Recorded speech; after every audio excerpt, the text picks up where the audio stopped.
Well, hey, everybody. Thanks so much for joining us today.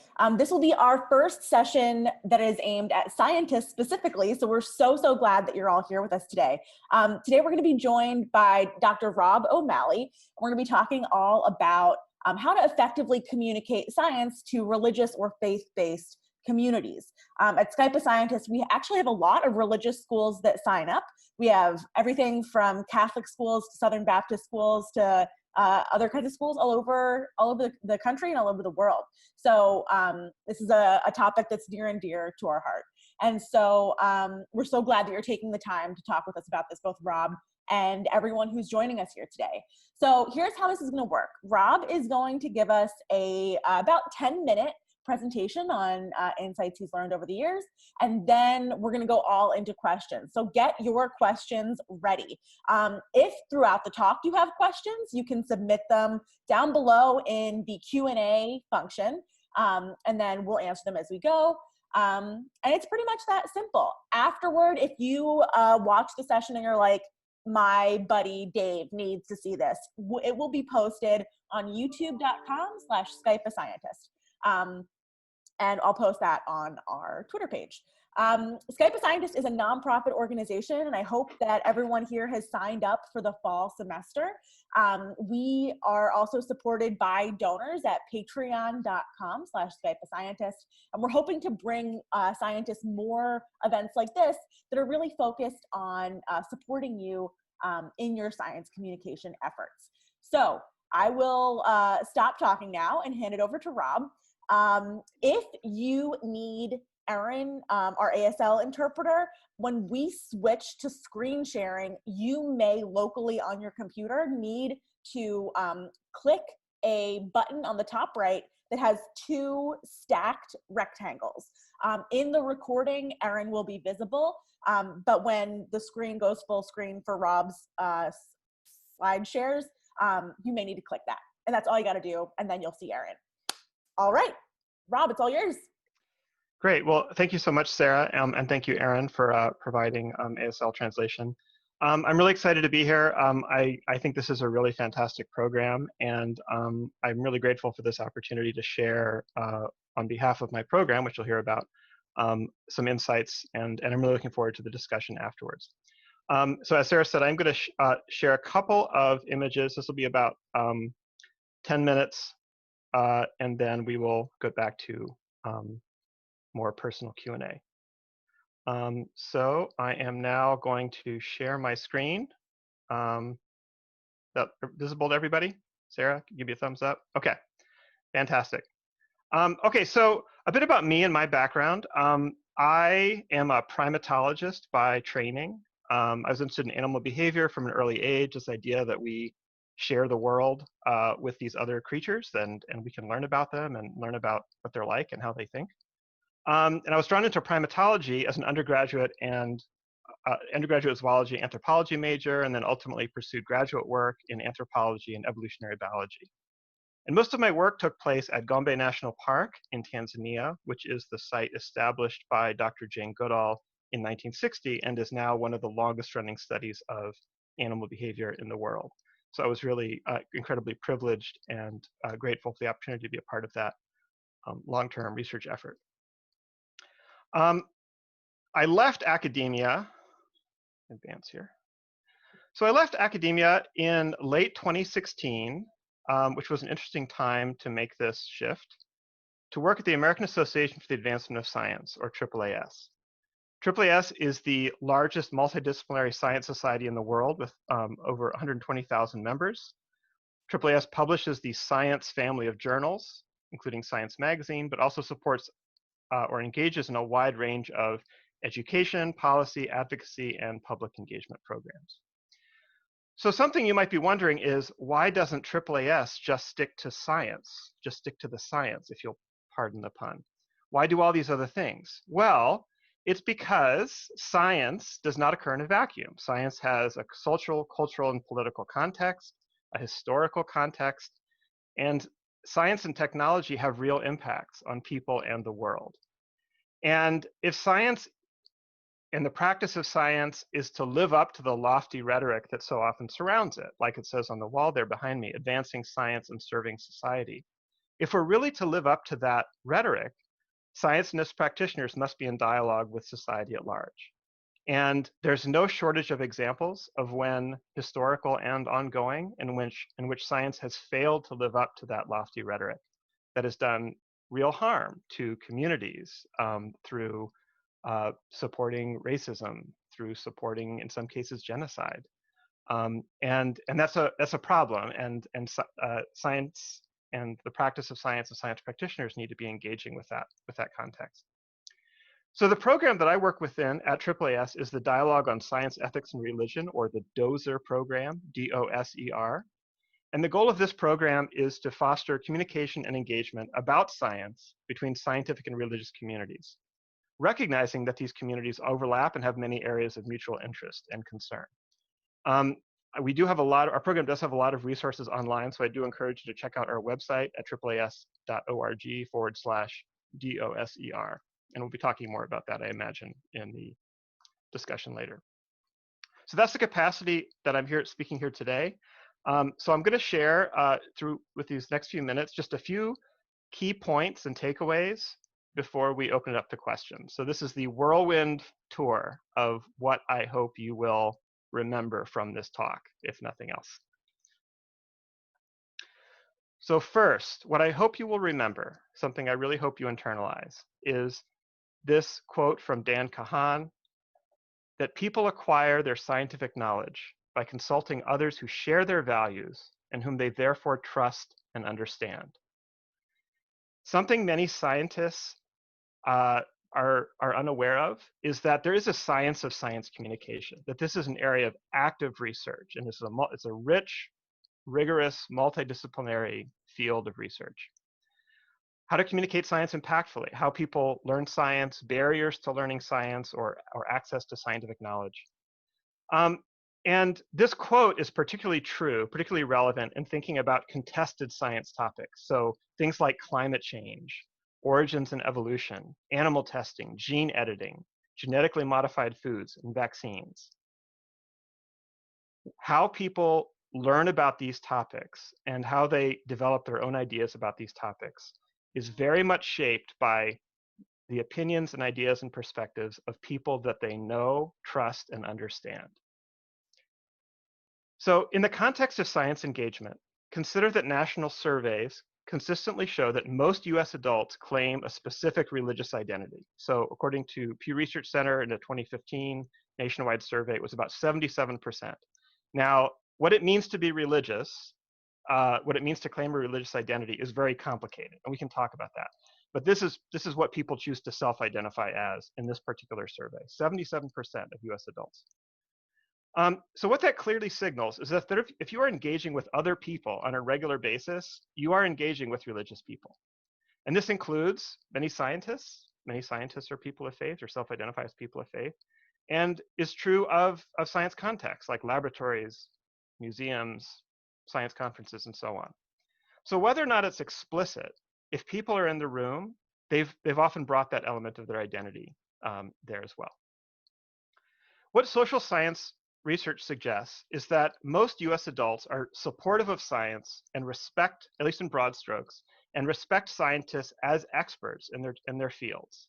So scientists have a lot of real prestige, real authority in our country and worldwide.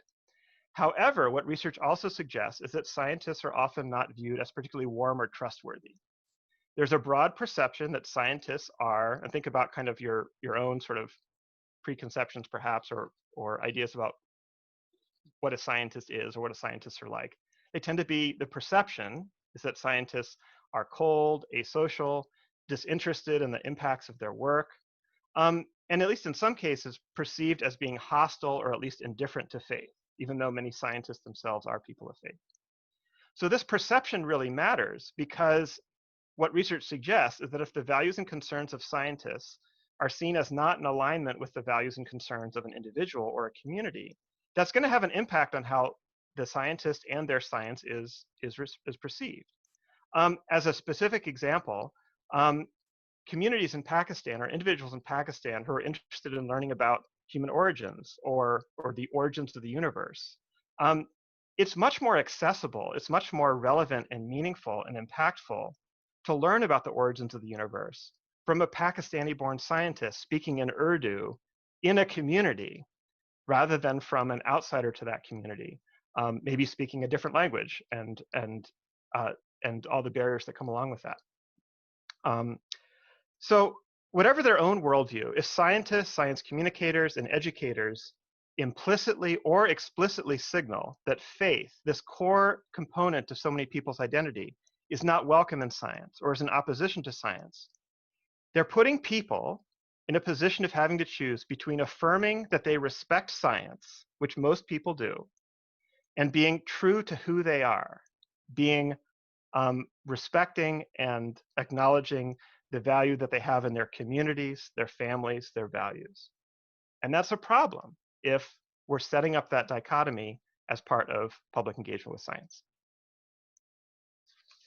The second related point, if we want to have real, impactful discourse about science, facts are not enough. Communicating scientific concepts and findings clearly and accurately is important. I don't want to give the impression that facts are irrelevant. Facts very much matter. Scientific evidence very much matters. But what decades of research have shown is that simply presenting scientific information clearly and accurately, letting the data speak for itself, or maybe seeking to correct perceptions of shortfalls in what the public knows about science, is in many cases, not always, but in many cases, not compelling or not impactful in getting people to think more deeply about a topic or changing people's minds about a topic or in encouraging further interest or action on that science topic. And tensions around many scientific topics is often not about the science itself, not about scientific evidence, but about its implications or about individuals' identity, culture, and values. It's not about the actual methods by which we determine the age of the Earth or the age of particular rocks. It's about what that evidence suggests, what that evidence implies about one's worldview, one's identity. So what seems to be impactful, and the research on this is growing, is that an approach that centers intentional, meaningful interactions, opportunities for mutual learning between scientists and the public, tends to be more impactful, tends to be more lasting, tends to spur more action on the part of participants. So some key components of public engagement with science, as opposed to just public communication about science, include identifying shared interests, priorities, and values, listening as well as speaking, that's really important, signaling humility and respect for others, even in the face of disagreement, establishing and building relationships, short or long term, meeting people where they are. If we really want to have an impact in our public engagement, those are the principles that should be guiding our work. And because facts are often not enough, we should seek to communicate that science is a process, right? It's not something that's static. It's something that's done by people. And we can do that by sharing who we are, how our culture and our values shape our work. We should use stories about ourselves, about other scientists, to bring what we do to life. We should highlight themes of awe and wonder and curiosity, and also making sure that other participants, particularly communities that maybe don't always see themselves in science or who don't feel that science is relevant to them, ensure that other people have opportunities to share their own stories, to share their own perspectives, their own values, their own knowledge. Engagement is not one-way communication, but something involving or leading to action, multi-directional dialogue, communal activities, setting the stage for future independent learning. And when it comes to engagement with faith communities in particular, I think a great model to investigate on your own would be Katherine Hayhoe, who's a climate scientist and an evangelical Christian who does a lot of work, in particular, engaging with faith communities as a member of that community, but also as a scientist. And in all of her work, she's very clear and intentional about framing it in terms of her values, in terms of who she is, and the kinds of elements of her identity that she shares with the communities that she wants to reach. Not only talking about the tremendous challenges of climate change, but also talking about solutions and how people can get involved in being part of solutions and not just succumbing to despair and gloom. So how do we put this into practice? Well, the bad news, if you were hoping that I was going to give you a script, is that there is no script. There are, I think, some key practices that that both the scientists I've referenced already and some others we might talk about really embody that I think will be helpful in thinking about your engagement. I think this applies both in Skype a Scientist settings and in lots of other settings as well. First, be strategic, be intentional, and be intentional about what you're doing. That means, among other things, having clear, specific, and realistic goals in mind for engagement activities, being prepared to invest time and energy in getting to know one's intended audience or group, be prepared to evaluate what you are doing and to consider what's working and what isn't. And finally, value your own time and energy and focus on what you enjoy and what is impactful, whether that's Skype a Scientist or other types of engagement models. Second, be respectful. Whatever your personal worldview, it's really critical for scientists to recognize that faith is one of the lenses by which people are going to engage with science topics.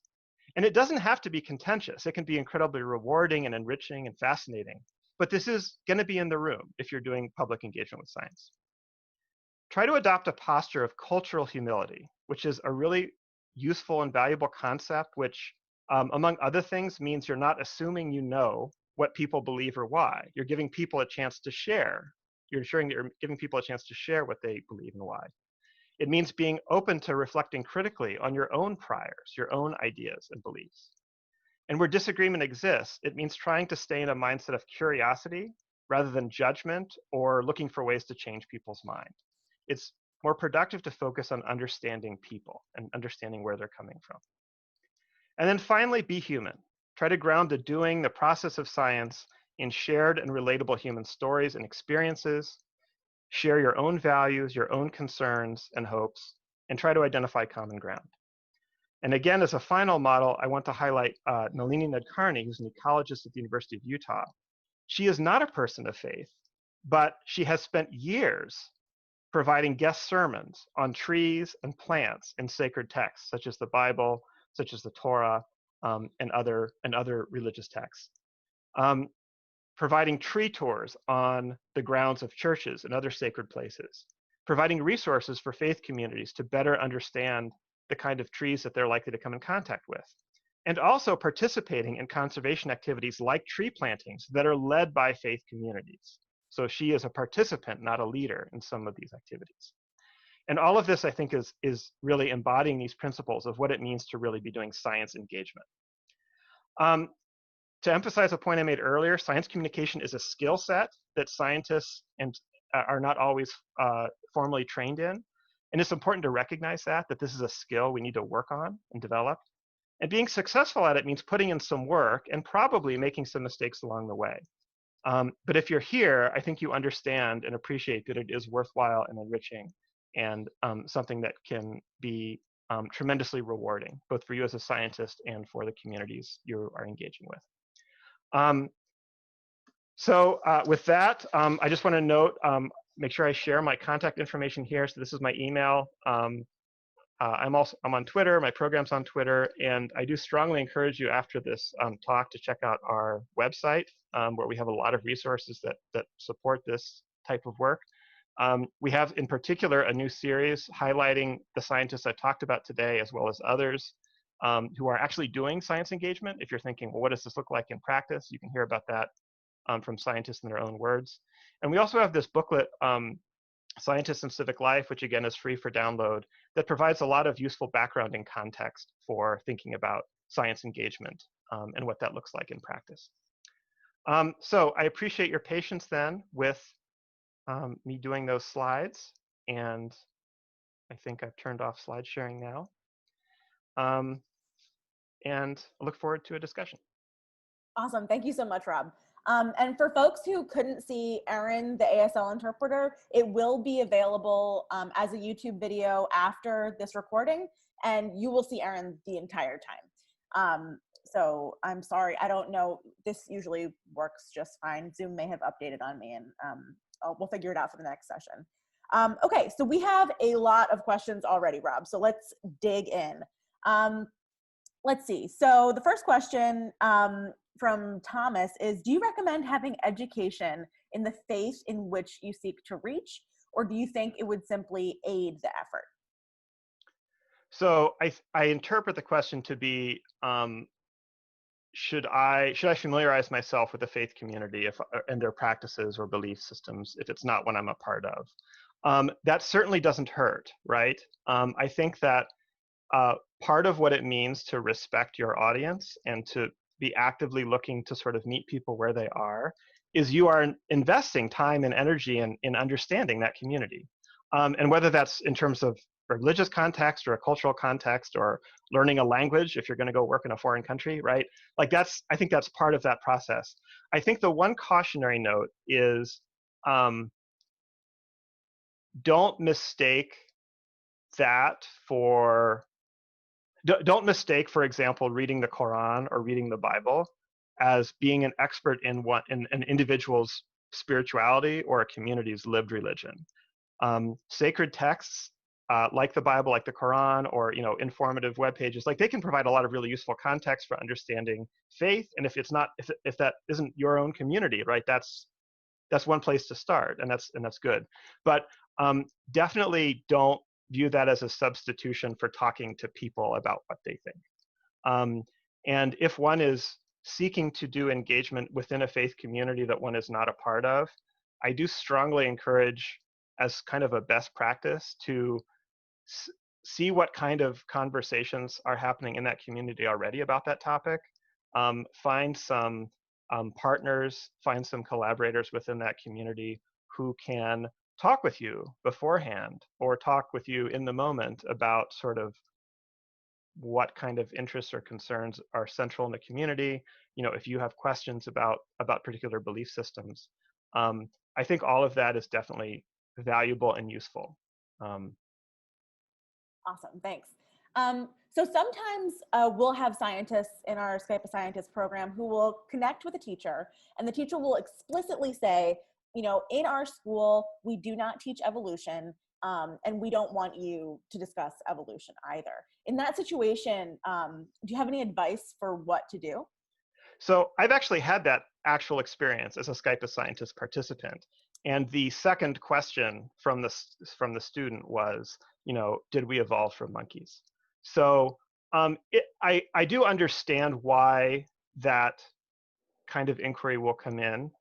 I think that my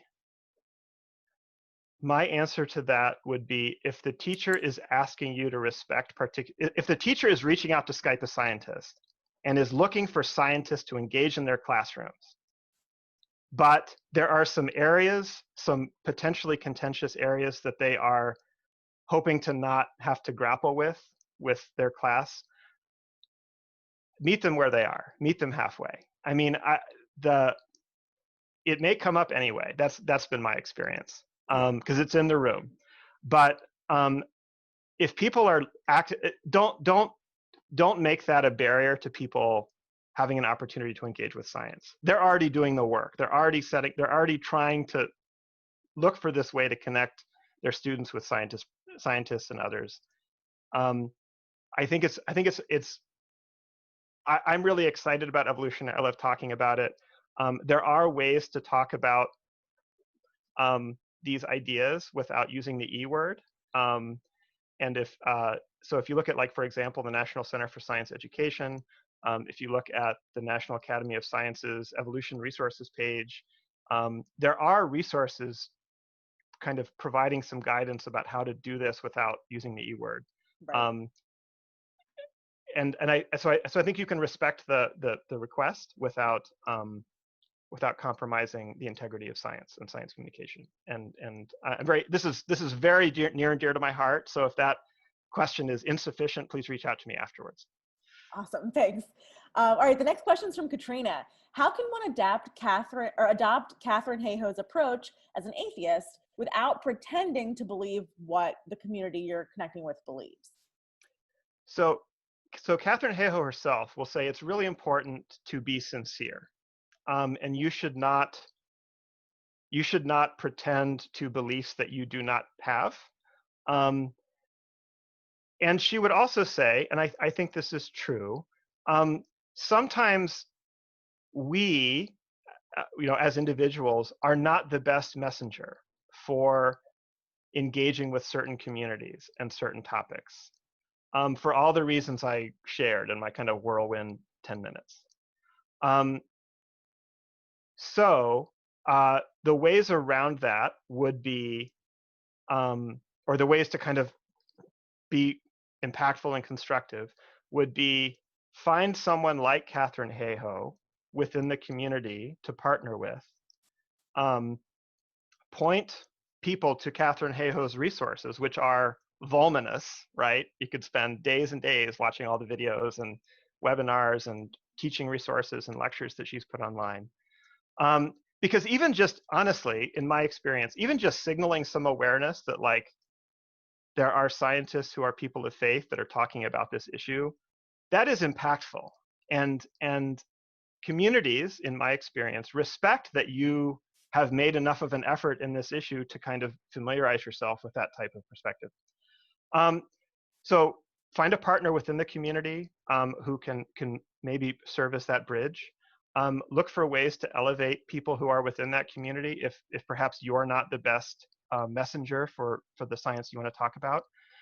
Or you can kind of adopt Nalini Nadkarni's approach. So Nalini is not a person of faith, but she does faith community engagement all the time and has been doing it for years. And her model for this is, I'm really here, and I'm paraphrasing a little bit about how she frames this, but she's really here to both share and to learn. And so the sharing comes in where she talks about, this particular tree in a Bible. Well, this is where it grew in the past, and this were some of its uses, and the fact that it's referenced here has this kind of ecological implication. And she's also there to learn, okay, so what's some of the symbology in this from a religious perspective? Are there references to trees or plants that she didn't see the connections, or that maybe were not visible to her as an outsider to that faith? So I think you can participate in discourse about stuff, being very open and honest and true to who you are, that also respects others.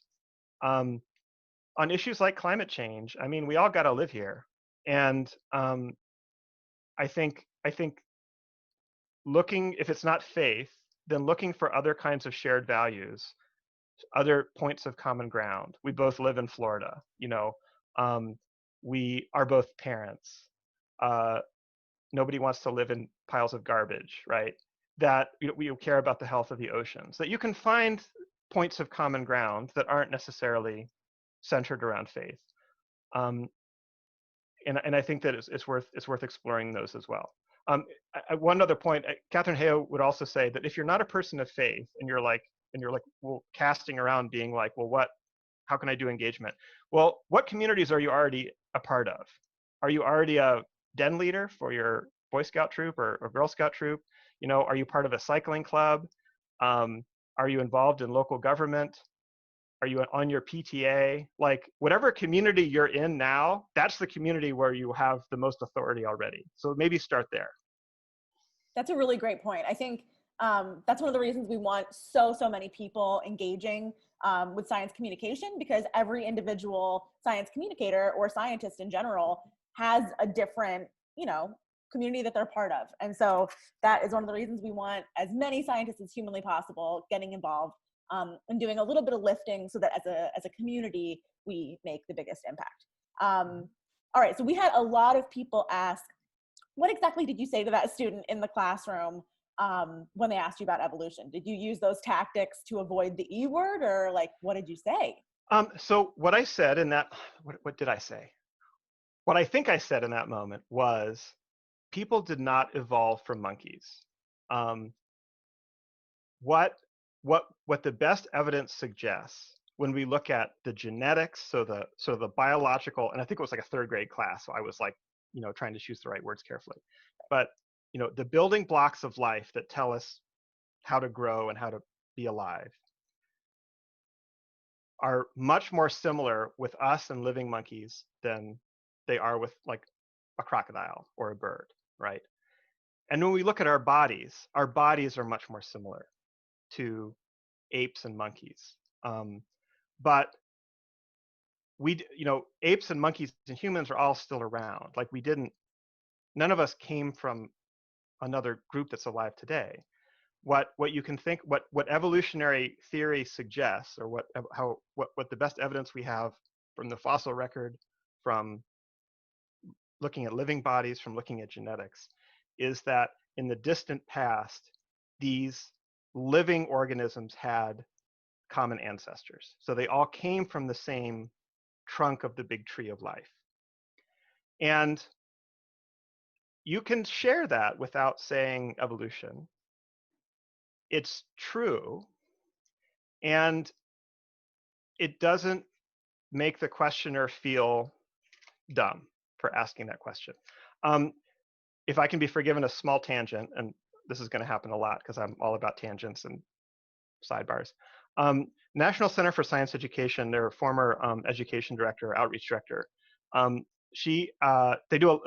Center for Science Education does a lot of engagement in rural parts of the country. And one of the things that they said is when they do engagement, there's often like parents who are a little bit hesitant to bring their kids to sort of come see come do what they're doing, and maybe, a little bit tense about bringing their kids up. And what they've learned in speaking with these parents is that in most cases, parents are not concerned about their kids being exposed to evolutionary theory. What they are afraid of is their children being embarrassed, of their children asking a question that maybe is informed by faith beliefs or religious perspectives and being shut down in a mean way or in a very public way. And that's really something to reflect on, right? That like the parent is already bringing their kid to the science activity, right? But what they're concerned about is not the exposure to this potentially challenging information. They're concerned about their child's emotional state and what's going to happen to them. They're concerned with how the educator, the scientist, is going to treat their child and reflect on that in public engagement contexts. Awesome. Okay, the next question, how do you respond to scientists who are publicly dismissive of communities of faith?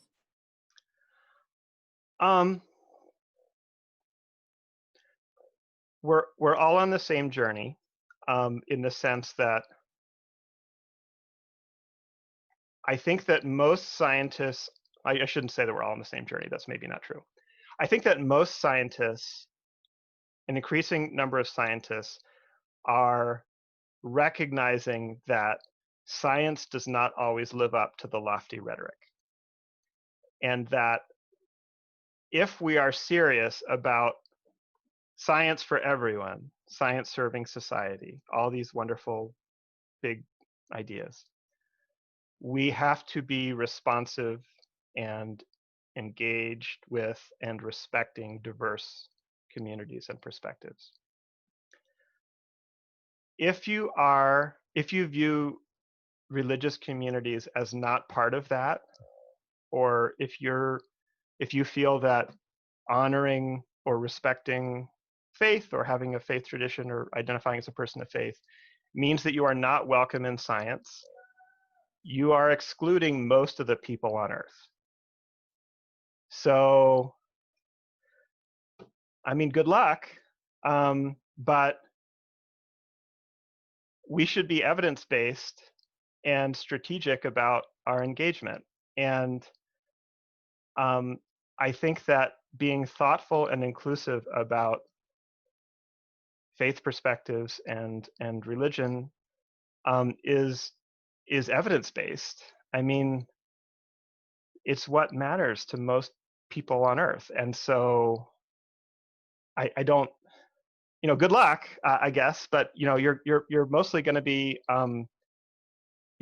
be speaking to the choir, if you can pardon that term.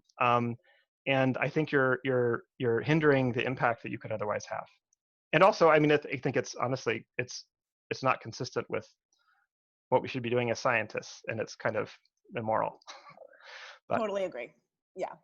Awesome. All right. So Philip would like to know, what are some common rookie mistakes that scientists make at the beginning of engagements? Rookie mistakes.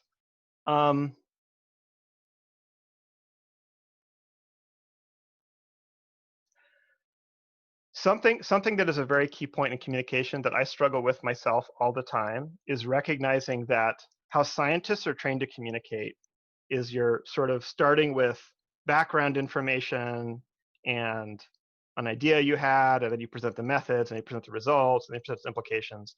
And that is wrong for, that is not the right approach for communicating things to the general public. And in general, actually, it's not a very effective communication strategy, because what most people respond to, when you think about, like, if you read a newspaper article or something, like, you start with the headline, like, what's the big finding? What's the lead of the article? Um, and then you provide the additional context, then you provide the critiques, then you provide the, broader implications, next questions. So I think if you're doing public engagement, be very mindful that this is not, it's not good to structure it like you're structuring a scientific talk. That think more about a really compelling, like, if you look at, like, there's lots of great examples of this, like, look at, like, YouTube videos that you find compelling, look at articles in newspapers or other media that you respect, and see how they structure their content. So that would be one point. And then I think the other point, that's really more about sort of engagement, is don't just really try hard not to be the only one with the mic. Scientists are experts in their fields of expertise. People respect that. But what they respect at least as much, I think, is humility and recognizing that other people have important things to say, and that you don't have to be a scientist to have opinions about the impacts of science on society. And so looking for ways whenever you're talking about science or doing public engagement to feature other voices, I think that really emphasizes the science in context thing that helps make things relevant and salient to more people's lives. Yeah, that's awesome advice. You should be listening for sure when you're communicating science and not just talking. One-way deliveries of information are not the way to go, because many people think scientists are pretentious to begin with, and so we've got to kind of break that down, and just talking at them isn't helping that at all. So I have a question. So during a pandemic, when we can't go to your local house of worship, how do you connect with folks when we can't get local and can't meet people where they are physically? That's a question that we internally are asking ourselves all the time here at AAAS. So it is harder to build new relationships, new networks, without being able to connect in person. Yeah. So what the Dozer program has been doing in this context is leaning a little bit harder on our existing networks to sort of build virtual online activities, sharing resources. So one of the things that we've done that I'm proud that we've been doing is trying to find trusted resources from the government, from health agencies, articles about faith community responses to the pandemic, churches who have access to maker spaces, like building a whole bunch of face masks for local healthcare providers, things like that, and trying to disseminate those kinds of resources within our networks, because our networks include seminary schools and theological schools and individual pastors or religious leaders in some cases, who then become the trusted sources of scientific information within their communities. And so that's one element. I think building new relationships, in general, what I always encourage people to do is don't try to build things from nothing. One of the things I really respect about Skype a Scientist is that it was built from, like, it didn't exist and then it did, right? You built this network. But that's incredibly hard to do. It's much more effective to plug into networks that exist already. So in the same way that we've sort of been leaning into our network and trying to engage our network more, if you have networks of family, of Cub Scout, your Cub Scout troop, your local PTA, like, that's really where you have relationships already. That's really where you'll have an impact. And maybe through those types of networks, you can connect with other networks or other communities. But start where you are already, because creating new things is harder, and it's hard to do anything these days. Yeah. So It's use hard to your get out of time. bed these days. Yeah, use your time and your energies strategically. Sounds good. Good advice. So we have two questions that are pretty related to each other from Okay. Lila and Nick. So the first question is, what if someone comes up to you and starts with a statement like, I don't believe in evolution, I don't believe in climate change, that kind of thing. How do you start that dialogue? Do you start that dialogue if it's coming from this like combative place? And then the related question is there a time to choose to disengage with an individual or group that's in such opposition to facts that it's just not worth it? So to answer the second question first, yes. Catherine Hayhoe, who does engagement within evangelical communities, will very readily say, if people are not engaging in good faith, like, it's not really constructive to spend your time and your energies in trying to win them over. Like, the best you can really hope for is just to be, if someone is genuinely not interested in a real conversation, just be polite and disengage. Because at best, they're just going to waste your time. And at worst, they're going to make you angry and frustrated and make you say things that you don't want to say. To the first question, I've had that experience many, many times. And it does not always come from a place of hostility. Sometimes what people are, and so, like, just an example. So this has happened to me a dozen times at the National Museum of Natural History in DC, where I do engagement somewhat regularly. And my usual response is, that's fine. It's really complicated. I studied it for years before I really understood it. Let's talk about these bones I have. So I'm not going to jump up and grab them, but like, there's this, actually I am going to jump up and grab them. Okay.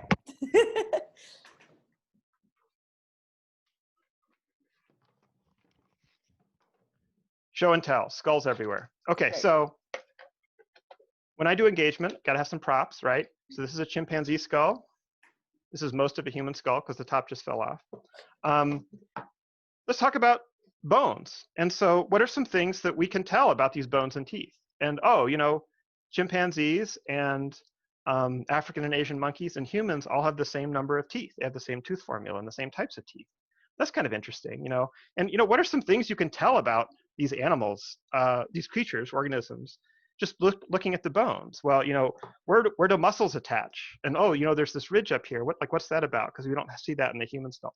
Like, you can start talking about this stuff in ways that are not about the E word. And if you do that, in my experience, it quickly becomes clear whether people are genuinely not interested in engaging in good faith, or if they're maybe kind of expecting that they're going to get shot down and you're not shutting them down. Mm-hmm. And that is where you should focus your time. And I have also had the experience where people were hostile and angry and didn't really want to engage. And I disengaged and talked to someone else, and they cooled down. And then maybe later we have a more constructive conversation. Many people, scientists or otherwise, particularly on issues like climate change and evolution, we have been conditioned to expect that it's going to be contentious. That if you throw down one of these cultural markers, like, I don't believe in evolution, I don't believe in climate change. And so I've had this happen when people are like in tears. And this is like in a museum. They came to the museum to learn about science, and now they're in tears. Like, that's not good, right? So my primary goal in that moment is I want them to feel heard and respected and feel like they had a good conversation. That is vastly, vastly more important to me than getting some mic drop moment about evolution. Yeah. Because that is what sets the stage for further engagement, further conversation, independent learning, reflection. If you shut them down, then you shut them down. I mean, it's over. So be respectful, as again, long-winded answer, because that's how I roll, but be respectful of your time. People do not have a right to abuse you or to monopolize your time in obnoxious ways. But do look for ways to shift or redirect conversations into places that are less contentious before you make that decision. Yeah, I think one really important nugget out of all that is like, there should be no mic drop moment Yeah, in science communication, because you want to have a conversation. You're not trying to dominate anyone. You're not trying to prove anyone wrong. You're trying to connect and right. come from a place of positivity and connection. Oh boy. Okay. So that's really, really helpful. Okay. So we have so many questions left, and we try to keep these at 45 minutes, but I might go for an hour this That's time fine. because we've got good stuff going on. Here's a cool question from Leah. Do you have any experience or advice with communicating with Indigenous communities? Um, Cautiously, Okay. yes. Um, Part of the historical context of science and Indigenous communities is that science has been a tool of oppression and genocide for many Indigenous communities around the world in the US. Yeah.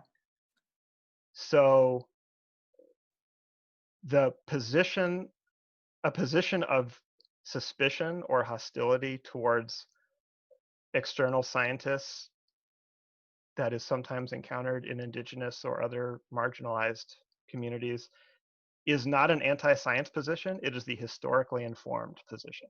Right. So I suppose the key advice is, um, if you want to do engagement in Indigenous communities, and you're not a member of that community, you need to find someone who is, um, and support them and work with them, but you are maybe not the person who should be in charge. You are maybe not the one to be, um, maybe even at the table. Um, and I would look to organizations like SACNA, Society for Advancing Chicanos and Native Americans in Science, and look to, there's a group that's sort of a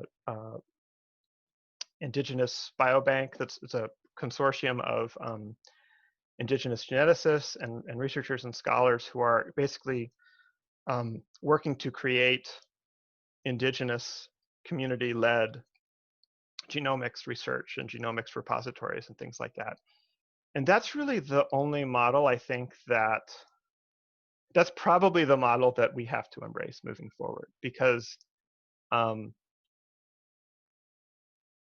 suspicions about outsiders talking about science or coming into indigenous communities and wanting to talk about science are valid and historically grounded, and Yeah. we should not pretend otherwise. Um, Totally. One of the, I'll say that I mentioned we have resources on the DOSER website. So one of them is Annette Lee, who founded an organization called Native Skywatchers. So she is part of the Dakota, Lakota, and Ojibwe communities.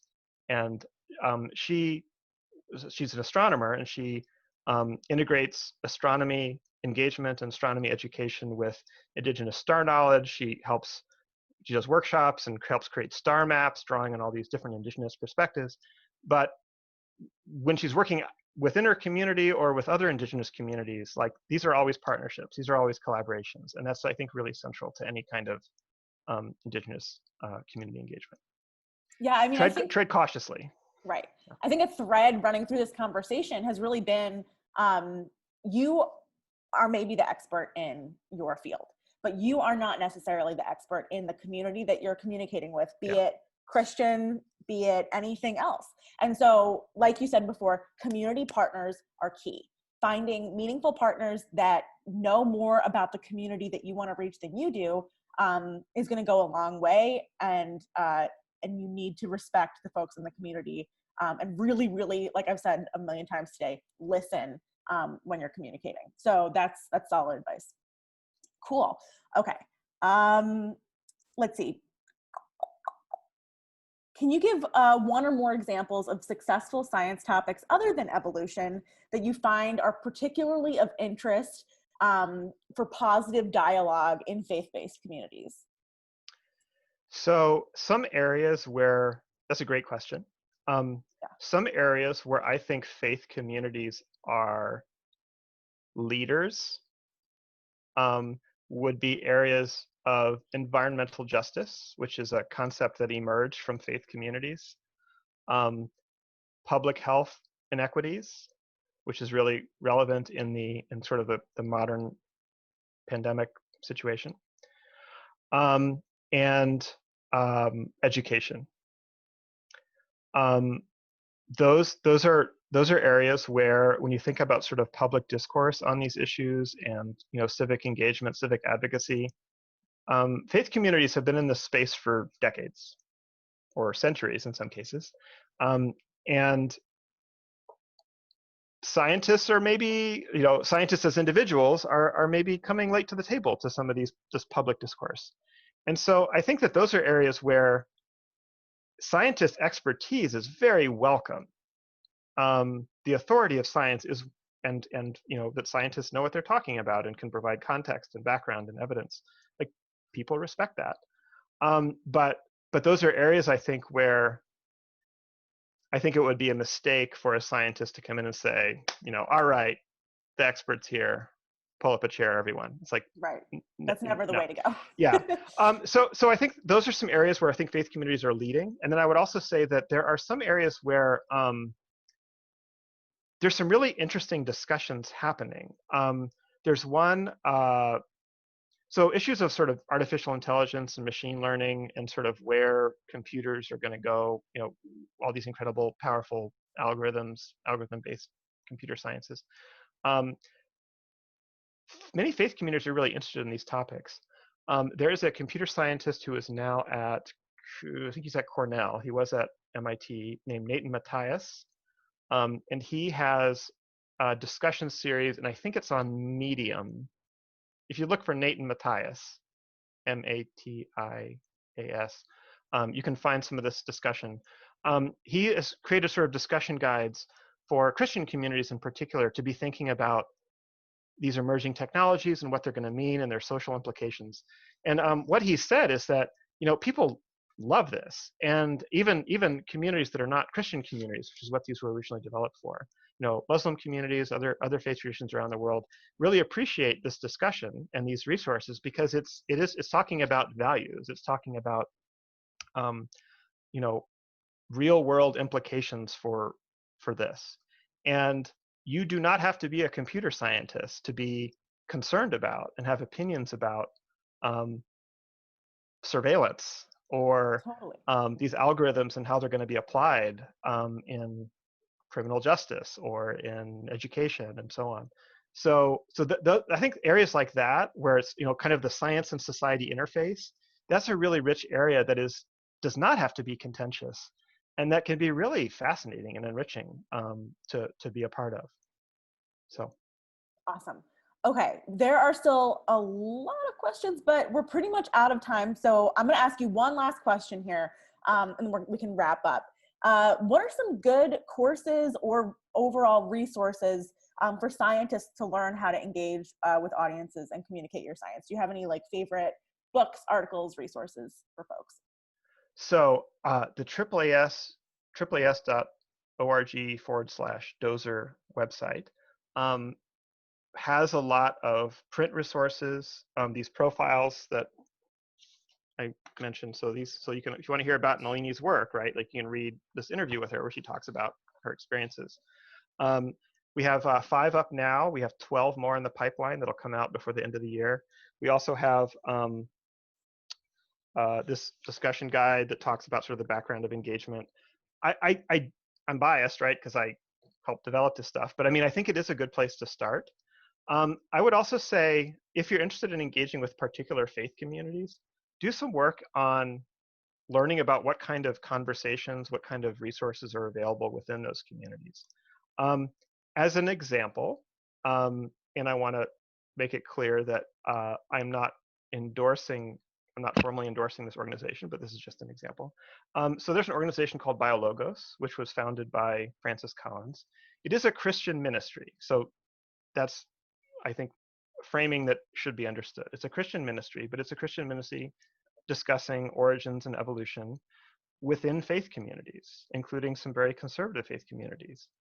And if you are interested in what kind of perspectives are being shared and discussed within conservative Christian communities about evolution and origins, that's a good place to start because that is what is happening there. Right. There's also organizations like the Clergy Letter Project, which is a partnership of scientists and different faith leaders putting out formal statements, kind of affirming that evolution is valuable and interesting and something that these communities should be interested in. So it's partnering with religious leaders to talk about their own communities and what this theory means, and hosting events in faith spaces and in religious contexts to talk about evolution, climate change, environmental justice, other forefront science issues. So definitely look and see what's happening already in some of these contexts. There are others. I had a whole list here. Oh, so one other I just want to mention very briefly. There's a research team. If you're interested in sort of the science of science communication as it relates to faith communities, so if you want to like read some research on this, there's a research team at ASU led by Sarah Brownell and Liz Barnes. And if you look at their research, they look at a lot of sort of different dimensions and elements of particularly evolution and biology focused education approaches that are inclusive of faith communities. And if you are interested in the science of science communication as it relates to faith communities, that's a good place to start. Awesome. Well, Rob, thank you for taking the time to talk with us today. I think this was a really, really awesome conversation to have. And Erin, thank you so much for signing for us, as always. Is there anything else you'd like to plug before you wrap up? I also wanted to mention sort of beyond, so we've been talking about faith community engagement, but I do think that it's important to recognize that this is just part of broader science communication and engagement with the public. Mm-hmm. And so AAAS as an organization has a public Center for Public Engagement with Science and Technology. They also have a lot of resources online. They have this great resource page, How We Respond, that's particularly focused on climate change. There is at least one example of sort of faith community engagement around climate change. And so that is another resource. And then beyond AAAS, just if this is something you're interested in doing as a member of Skype a Scientist or in other contexts, like I really do encourage people to think of this as a skill that they need to develop. Yeah. It is not necessarily easy. You will make mistakes.